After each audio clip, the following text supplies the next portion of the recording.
नमस्कार, स्वागत है आपका सिटी पोस्ट लाइव में। मैं हूं मुस्कान। आज दिल दहल जाएगा, रूह कांप उठेगी और खून खौल जाएगा। आखिर कब तक बिहार के लोग इन चंद पैसों के भूखे, संवेदनहीन और कहीं ना कहीं कह दे कि अस्पताल माफिया की लापरवाही की वेदी पर अपनी जान की आहुति देते रहेंगे। आपको ही पता है, मुजफ्फरपुर से जो खबर आई है वो सिर्फ एक हादसा नहीं, वो सीधे सीधे मर्डर है। 6 मासूम और गंभीर मरीजों की हत्या की गई है। मुजफ्फरपुर का वो प्रसाद हॉस्पिटल जिसे लोग जिंदगी की उम्मीद लेकर जाते थे, और वे गुरुवार की सुबह मौत का कहीं ना कहीं तांडव देख के आए हैं। 6 परिवार के चिराग बुझ गए। 6 घरों में ऐसा मातम पसरा है कि उनकी चीखें सुनकर आसमान रो पड़े। लेकिन अस्पताल चलाने वाले सफेद पोसों के कान में जू तक नहीं रेंगी। अब बताते हैं आपको कि जब 6 लाशें गिर गई और जब मासूमों का दम घुट गया, तब जाकर हमारे सोए हुए जिला प्रशासन की कुंभकर्णी नींद खुली है। शनिवार को जिला प्रशासन ने एक बड़ा एक्शन लेते हुए उस काल कोठरी यानी प्रसाद हॉस्पिटल को सील कर दिया है। जी हाँ, सील कर दिया गया है। और इससे ठीक एक दिन पहले हमारे सिविल सर्जन साहब ने अपनी साख बचाने के लिए अस्पताल का लाइसेंस तत्काल प्रभाव से रद्द भी कर दिया था। अब सोचिए कि तालियां तो बजनी चाहिए कि इस कार्रवाई पर, लेकिन मेरा सीधा सवाल है सिस्टम से, कि इन अधिकारियों से, कि जब यह अस्पताल नियम की धज्जियां उड़ा रहा था तब आप लोग किस बिल में छुपे हुए थे? लाइसेंस तो आज रद्द हुआ, अस्पताल को सील तो आज किया गया, लेकिन उस 6 माता पिता, भाई बहन की जिंदगी तो चली गई। उसे कौन वापस लाएगा? क्या आपकी ये सीलिंग की कार्रवाई उन उजड़े हुए परिवार के आंसू पोंछ सकती है? अधिकारियों का कहना है कि नगर निगम की प्रशासनिक और तकनीकी टीम अब अस्पताल भवन में पहुंची है।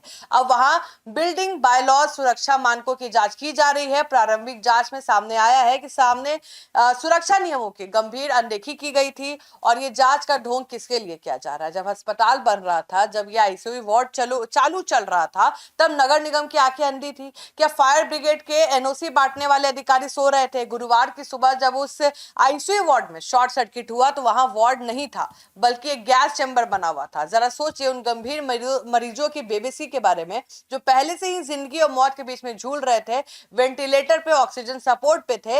वो शॉर्ट सर्किट की वजह से आग लगी और जहरीली धुआं फैली। अब सोचिए उन लाचार मरीज को कहां से भागेंगे, किसको लेके भागेंगे? और वहां पे स्टाफ खुद अपनी जान पहले बचा रहे थे और मरीज को वैसे ही तड़पता छोड़ रहे थे। वे तड़पते रहे, उनका दम घुटता रहा और जिंदा जल गए। सोचना भी रूह कांप देती है। आप सोचिए कि अस्पताल के मालिक प्रबंधन के लिए सिर्फ एक एक्सीडेंट है, लेकिन सिविल सर्जन ने अब अस्पताल प्रबंधन और मालिक से कड़ा स्पष्टीकरण मांगा है।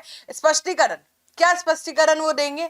उन्होंने तो कहीं ना कहीं मोटी फीस लेने के बावजूद मरीज को सुरक्षा नहीं दी। अब इस मन से हम पूरे बिहार की जनता की तरफ से कहीं ना कहीं उन मगरमच्छ से सीधे सीधे तीखे सवाल पूछना चाहते हैं कि मुजफ्फरपुर के नगर निगम स्वास्थ्य विभाग के अधिकारी इतने सालों तक क्या रिश्वत की मलाई खाकर सो रहे थे, जो उन्हें अस्पताल के नियमों का उल्लंघन दिखाई नहीं दिया? क्या बिहार के अस्पताल के लिए आईसीयू सिर्फ पैसा छापने की मशीन बन गया है, जहां वेंटिलेटर तो चमचमाते हैं लेकिन जो फाइटिंग सिस्टम के नाम पे कबाड़ा रखा होता है? अग्निकांड के असली गुनेगार अस्पताल के मालिक प्रबंधन अभी तक सलाखों के पीछे क्यों नहीं है? उन्हें सिर्फ कारण बताओ नोटिस क्यों थमाया जा रहा है? ये मुजफ्फरपुर का प्रसाद हॉस्पिटल अकेला नहीं है। बिहार के कोने कोने में ऐसे सैकड़ों यमराज के दफ्तर कहीं ना कहीं ऐसे खुले हैं, और जहां ना तो आग से बचने का रास्ता है, ना ही डॉक्टरों की इंसानियत है।